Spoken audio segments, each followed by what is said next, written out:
The company is called ESL. What does that stand for? Let's start.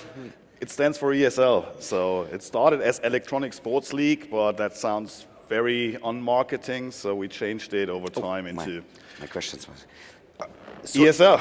Electronic sports marketing, no? Electronic Sports League. Okay. So what is esports? I mean, there's two ways to look at it. On the one side, it's competition like any other sport, just not played with a physical ball or with a tennis racket, but performed on electronic devices. That means every game you can play against each other where one can win, where there's a certain amount of skill involved to be better than the other. Means on a PC where it started, on a console, on a mobile device, on VR as a platform. Every of these games can be performed as a sport, and that's esport. The simple marketing frame again is, the sport of the digital generation who grew up with video games and use that as a platform to compete. So basically, it's playing sports computer games, and then you call it esports? No, it's not only that. It's every game you can think about. So it's something where you can shoot each other. So like a shooter is also... Everything super complex, four-dimensional chess games. But sports games are a part of it, but it's not just sports games.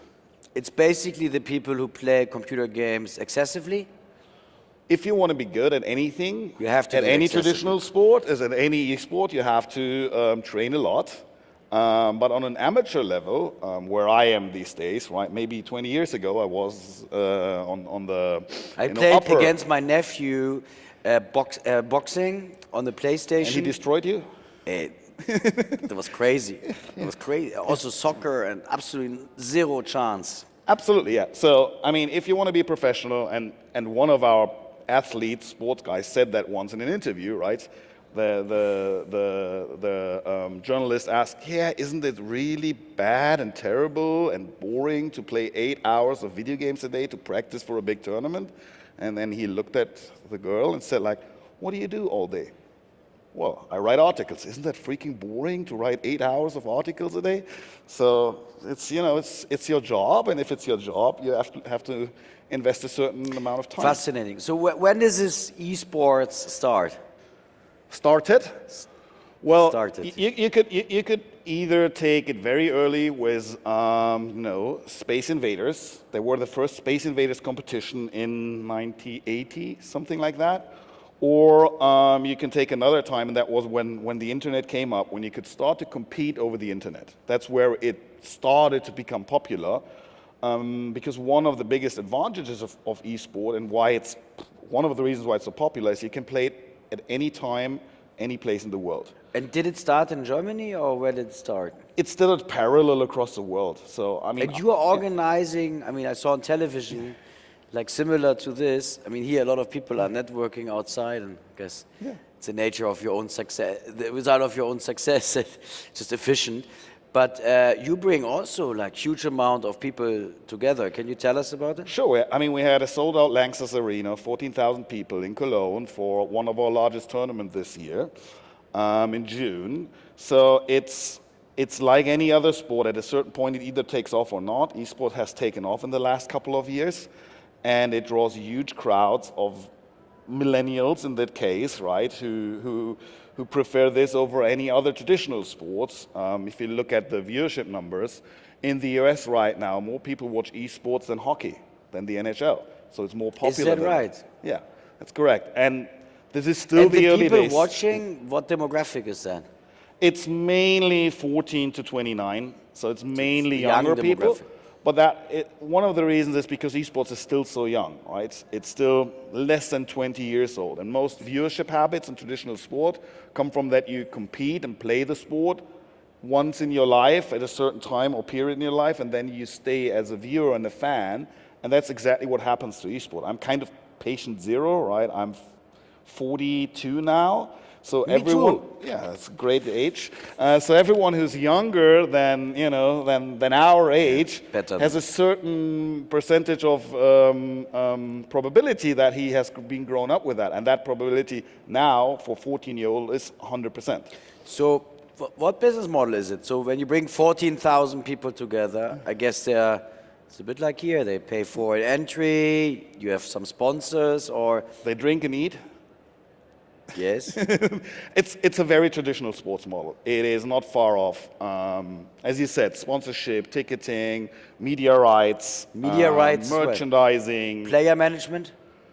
Yes, it's coming. I think the one big difference in esports compared to traditional sport is that you have virtual items on top of it. That means fans buy in-game items which show their fandom, either of a team or a league or a competition. So that's an additional revenue stream. There are numbers out there right now.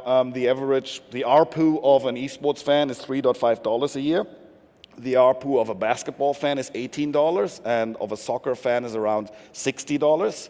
So it's still in the very early days, and it usually takes time until the sponsorship prices actually pay for the value and all this stuff. So there's a lot of growth ahead of us, but it will inevitably be somewhere in between these traditional sports. Have you done this all your professional life, or? 95% of my professional life, yes. So finished college, started the company, worked a little bit while in college. Okay. And I understand you're part of a bigger media company, or is it independent still? So we started in 2000 with a business angel, then basically grew most of our lives through our own cash flow. In 2009, we got some venture capitalists on board. And in 2015, we basically did a recapitalization of the company. Sold all the VCs sold their shares in MTG, which is the ProSieben of Sweden. Yeah. Basically bought all the investor shares and some of the old founders which are left. But I and the rest of the management team stayed as shareholders on board. But we right now have one larger strategic investor rather than a couple of smaller ones. So you're one of the few who sold to a strategic and stayed on. And that was 2015, so it's almost 2 years now? Yeah. And you're happy? Of course. Yeah. I mean, I think for us it was important. We didn't want to continue to be driven to raise money to stay ahead of the competition regularly. So we wanted to invest our time into the product and the growth. I mean, one of the big things with esports, the audience is global. Everything we do is global. There's nothing that is just local. Every German competition, every UK competition we do, people from the US. And how much of the business is digital versus like events? It's around 50-50. That's great. If you look at it, yeah.